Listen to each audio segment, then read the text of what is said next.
I'm Renuka Raghavan. Happy 20th anniversary, Červená Barva Press. It means the world to me to be a part of this press. Gloria Mindock just works tirelessly to bring you the best authors from all around the world, whether it's poetry or prose or translations. She really does it all. And she's created such a warm and inclusive press for everyone. It's been wonderful to be a part of it. It's really an honor.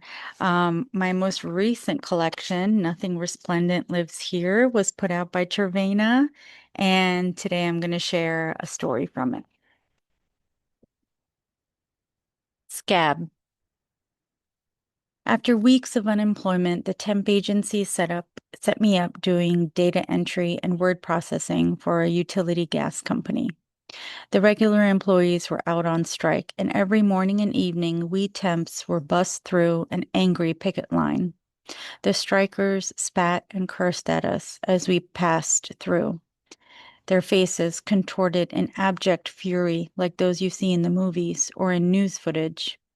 With rumors of guns and other weapons amidst the throng, we rode most of the way bent over, chest to thighs, hugging our knees, and I wondered if this is what war felt like.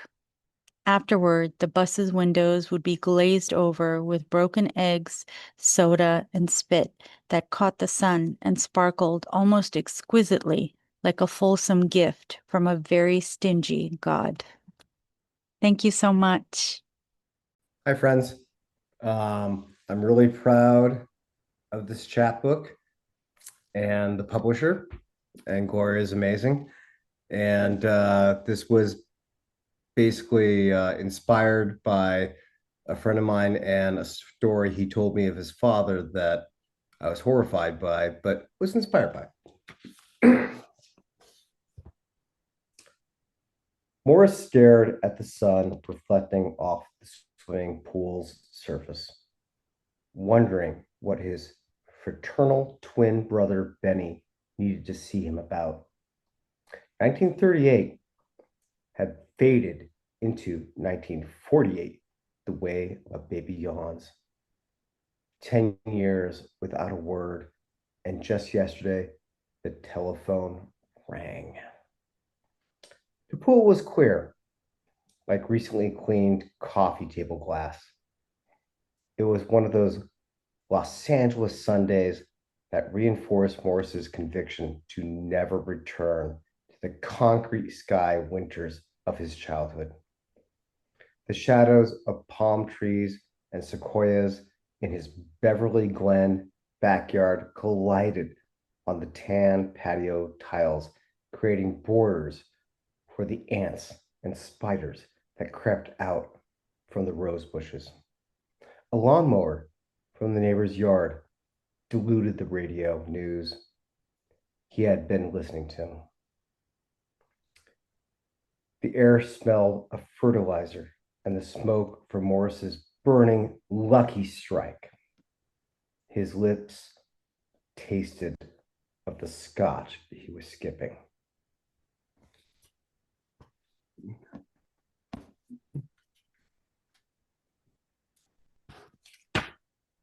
And I'm very proud that Gloria is publishing my new short story collection, which is a very different short story collection, but it's actually got a lot of humor in it, which is a little different for me. But here we go.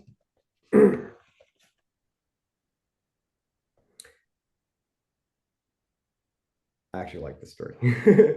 As he adjusted his enormous, custom made Prada sunglasses and reached out his chopsticks to the end table beside the leathered couch he sat upon to tweeze another piece of salmon sashimi, Sasquatch thought of just how different his current life was from the one he had once known.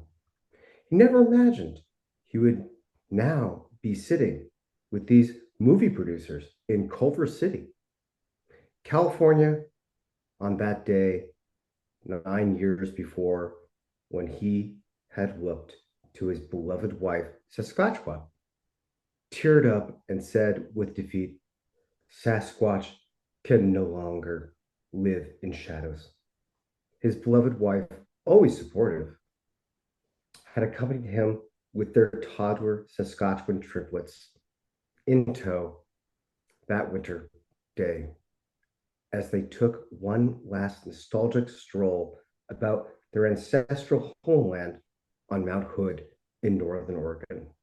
Then they made their way to the southern flank just below Palmer Glacier and presented themselves outside Timberline Lodge. In front of the ski lifts, he had looked out to the little clothed humans, not understanding why they were running frantically for the lodge. And he declared, I am Sasquatch. I am here, and I am here. I'm reading two poems here today. The first is from Bird Scarer, 2008, and the second one will be from the upcoming manuscript, The Blue Staircase and Other Poems.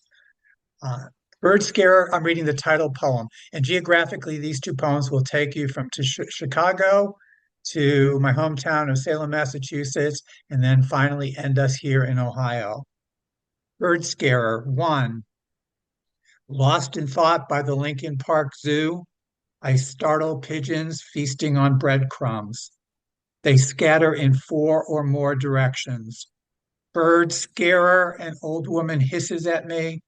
I feel cursed for the year. She sits to wait for the return of those who count on her blessings. Gray rats with wings, citified albatrosses. 2. I can't go home. I'm a bird scarer. Better to hit a dance club, that loud denial of reality. Hero Speakeasy or the club down the street that changes its names weekly. Yeah, that one. This week it is Pegasus and not the Batcave. The bouncer nods as if a pope in training, and I enter a world without clocks or bill collectors. But for the bartender, I'm here, wherever that is, where everyone dresses in black like vampires. 3. For 7 days I seek that old lady, but she is gone, vanished in a city that wears ambulances like costume jewelry. Her pigeons remain, sure of the bread that will be theirs, sooner or less sooner. This bird scarer leaves the park to the scattering feathers that grip the light and own the joy of movement that human architecture, even at its best, will never know. I intend to scare myself. I begin writing again. And the second one is North to Salem. The South barely exists on my compass. New York proves to be an invisible wall shepherding America. There are the listeners who think they're Einstein when locating my accent. Hak, ka, havidyad. Can a man become a boomerang? I go away and return north to Salem. Each time I leave home with fewer and fewer burdens. Let the Puritans bury the Puritans. I start to hear the accents that I'm burying in the house of the Seven Gables tourist gardens. O Salem, a working class Jerusalem, town now ashamed of its abandoned leather mills. You build history only to be dismantled and taken elsewhere, souvenir by unastonishing souvenir. I've kept a tiny whale on my desk, so I'll never forget how many nights I drove to look out at the sea and see all that wet infinity. Not exactly landlocked now in Ohio, still I feel the urge to go east to Salem before this decade is confetti again. Both parents dead, which is no longer cafe amusements in an America of true believers and faithful guns. Is there a Salem still? Thank you. Gloria published Fly Fishing in Times Square, 2019. It won the editor's prize, and I was very pleased with that. This poem I'm going to read is called "Why Otters Hold Hands," and it was the last poem I put in the book, and I'd written it, and I wasn't sure about it, and I sent it to Denise DeHamel and asked her for her opinion. We're friends. And she said, "Oh, this has to go in." And it was the last poem, and it almost didn't go in. And it's become the seminal poem of the entire book. So um, I want to, it's Why Otters Hold Hands. I want to live in a small town like Lakewood, where the fastest thing is a sailboat without wind. I want to know the world is safe for my daughter, that I never have to share my failures, a place where, if I ever lose my religion again, someone will return it to my house, ring the bell, and if I'm not home, they'll leave it on the mat. I want a kid selling popcorn or Christmas paper to stop me at the grocery store, and I want a kid on every corner selling Kool-Aid from a card table, and a kid asking to rake my leaves. I want the woman down the street to wear her bikini while pushing the lawnmower. I want a parade through town every 4th of July, and I want Friday fish fries at the church. I want to hear my daughter singing in the shower while I'm cooking spaghetti, straining the angel hair while she's crowning like Iris Dement, lost to herself, having forgotten the rest of the world can hear her. I want to sit in the kitchen listening, just listening. There's so much, and yet I can never have it again. Dora the Explorer, helicopter rides, or watching a documentary on the life of otters. How we laughed at the dog fails on YouTube, scrunched up together on the sofa, eating popcorn with too much salt, dripping with butter, and drinking Cokes on a school night. I want my daughter to walk with me in the mall and not down the other side like I'm an alien, the family embarrassment who mortifies her. Because this morning at the cross country meet, my daughter shooed me away when I stood too close to the school tent talking to the other parents. Loosening up, the girls stretch, run wind sprints towards womanhood. There's no chance of her winning this race. Just work on your best time, I told her. She shooed me away again. I know this is the future, what I haven't quite prepared for. There will be other more important races, I want to say. The field is stacked with nearly 200 girls, most giggling about something the parents don't understand.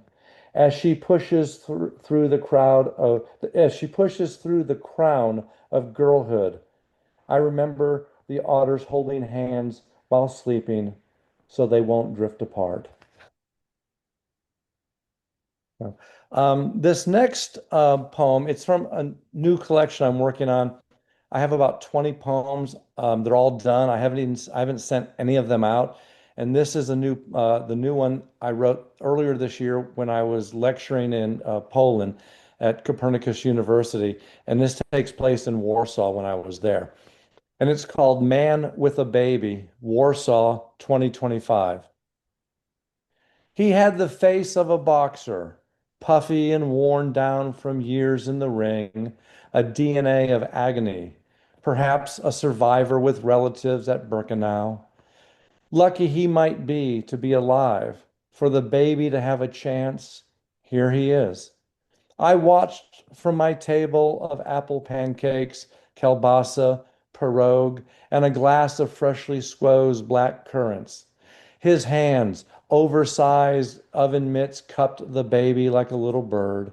And the woman who brought his coffee and croissant, maybe she was his ring girl. Maybe she was his reason for stepping under the ropes, a fringe contender in his day, or a bob and weave palooka with a puncher's chance to land a glove. As he held the baby in one hand, propped and balanced, halo glowed, he sipped his coffee with the other. What tenderness was needed, I thought, to be both man and beast, for a woman to love him, her lineal champion, a southpaw lover who made her laugh at 2 a.m. and washed her hair in the kitchen sink with his pickled sausage fingers. Whoever he was, as she buttered his croissant and handed it to him to nibble. I could only imagine the truth from my table as he eased the baby close to his chest. Thanks. Thank you, Gloria. Congratulations on your dedication and your taste. I've been writing long poems. My most recent book from Period Springs Press is Do I Dream or Wake? But I seem to be doing another book now, and this would be the title poem called Astonished.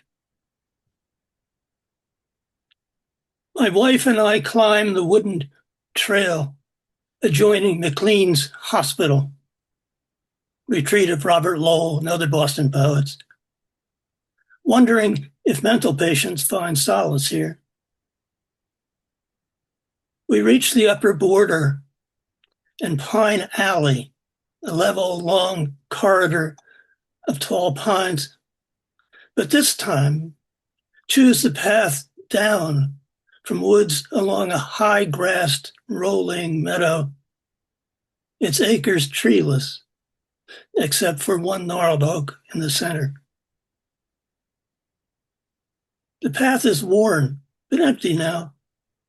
Drops between meadow and woods, then at bottom, curves left and reaches a junction where a sign warns bikers to dismount, since each direction is blind to other until too late. Did I mention this is fall? Leaves varicolored, blustery winds, sky overcast and threatening rain. My wife prefers to lag behind, troubled by sore knees and feet. I point to woods and foliage, plunge ahead and step careful to keep balance over a boulder's face.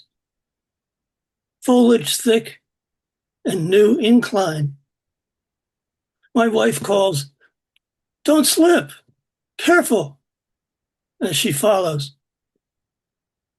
From other visits, I remember the exit into open light, how a split path merges and climbs to a plateau where more paths meet. But never like this. As I emerge, full sun comes out, igniting leaves which seize and shake, while a distant forest's tree line tosses from ghostly traveling eddies like a player piano's keys. "Hurry, come see," I shout behind. But she's too late. Sun dies, winds fade, light rain begins.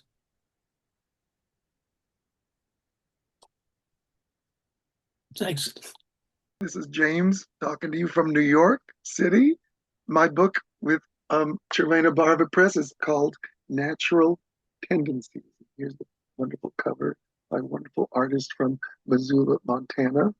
It's divided into 3 parts. The first is walkways and waterways, and this is the first in part 2, which is flora and fauna. This is a poem about the flora. It's called Wild Greens. Wild greens. All right, since you have made it clear that I'm a weed, I am a weed, but one that flowers, the dandelion. And since I have roots, you know I shall not, cannot follow you. For after all, my heart's my head, and both are yellow, some have said, though I say golden. And I'm exposed for everyone to see and mow across, or pick to make cheap wine. I'm a dandy with the teeth of a jungle kitten, in fact, named for the bite that is no bite. And I always bend beneath the toes of whoever walks in my meadow. And I prefer feet bare, as you recall, and a tickling breeze to gale. But I may grow closer, if not picked betimes. So give me a fallow field like yours, unplanted, and watch out. If the blackness is good and deep, the temptation may be too much, and I'll reproduce like yellow fire and wash in like a wave. Though it won't be me, but my kin. I'll watch from here, and my heart will brown in time, for I am rooted. Oh, pick me, take me home, and let's make wine. Only the first sip is bitter, but you may grow to like it. Or pick me and toss me on the way so I can sprout again and fill your field with wild greens for salads and wine and summer spells of abandon quilted in clover and buttercups, which maybe you'll toss in barefoot again someday. Me only if you want to pick me and turn the weed into a flower to wear on a wild ride, or hide in your pocket, or press in a book to cherish in later years, if you would rather not make wine and drink. Or leave me be and have no fear, for you know that I'm only a weed, a blooming dandelion, and cannot, must not, shall not follow you. Thank you so much. Remember, it's natural tendencies, all poems about nature, and then more. Thank you so much. Thank you, Gloria. Thanks, everyone. My book is Textiles, and it was published by Dos Madres Press. The poem is Liturgy of the Cell. Between AM cliche and PM cacophony, I am consumed by the concentricity of events, stone skipping across smooth waters. In every scale, major and minor, I question the dominant chord. Listen for the sotto voce of first morning birdsong, which has taught me cadence. Listen for the surge of bloom, phlox, parsley, conifer. Blood flows in a continuous loop. Stone cells are turned onto appointed tasks, and at intervals, the subtlety of a diminished seven. Every mode reveals the sky. These are the whole notes. Calculate your carbon footprint, scour your conscience. The century, though young, drums loudly. Thank you. I'm Jennifer Barber, and I'll be reading a poem by Carol Dine from her forthcoming collection called Blood Moon. The Wounded Table, La Mesa Herida, after Frida Kahlo, Mexico. Have you seen my painting? 2 by 8 meters, it disappeared through the walls in Warsaw. You cannot mistake me, rooted as I am at the center. The smiling skeleton twirls a strand of my long, dark hair. Behind me, my Judas in papier-mâché, dressed in blue overalls. Behold the hand of him that betrayeth me. Facing each other, the witnesses, Granizo, my pet fawn, Antonio and Isolda, nephew and niece, children of my empty womb. The table's feet are bandaged, blood paint seeps from their wounds. Large, bone-white fingers press down hard on the wooden table to keep it from rising. Hey, congratulations and happy anniversary to Červená Barva Press and Gloria Mindock and the hard work, talent, and beautiful product that they put out. I've had 2 books for them. I'm going to read a poem and a flash fiction. With no tape in the cassette player. The kisses are as slow and textured as Tom Waits singing Waltzing Matilda with his sad, gravelly voice held together with the same glue that 2 lips use holding on as they slide over each other is such sad beauty when people nudge each other home. That's from This Is Where You Go When You're Gone, and now from Treating a Sick Animal, The Short Marriage of a Bride and Groom. And this is a flash fiction piece. All I wanted to do was run my patent leather footwear. Let's try that one again. All I wanted to do was run, but my patent leather footwear sunk into the frosting. I was the guy wearing a tuxedo, smiling on top of the wedding cake. My wife joined me there on the happiest day of our lives. Things went wrong the second they sliced into the cake. Imagine being in an earthquake and having the world open up in front of you. Would you be able to run? You'd think someone might have prepared me, given me a talking to, or purchased me a set of snowshoes. My wife stood there, a smile painted on her face, her dress hard and unmoving. It was the sign of things to come. As our wedding night, we tried to take that dress off, but it wouldn't budge. Talk about frustrating. For hours, I attempted to remove that dress. I'd been stiff all day, and now, when it counted, I couldn't even get a decent hump out of it. She was sexless, plastic. That set the stage for the beginning of our life together. We spent a lot of time lying around. I realize now we never spoke, not even left the house. After a few years, we became removed from one another. My friend told me he saw her on top of another cake. I often feel used and forgotten now. I've been left at the bottom of a utility drawer, which rarely gets opened. Maybe my dream girl will someday find me laying with the coupons, paper clips, 10 dozen pennies, and back up to the backup corkscrew and a refrigerator magnet from a closed auto repair shop. When she does, I'll know what to do beyond the top of a cake. Thank you very much.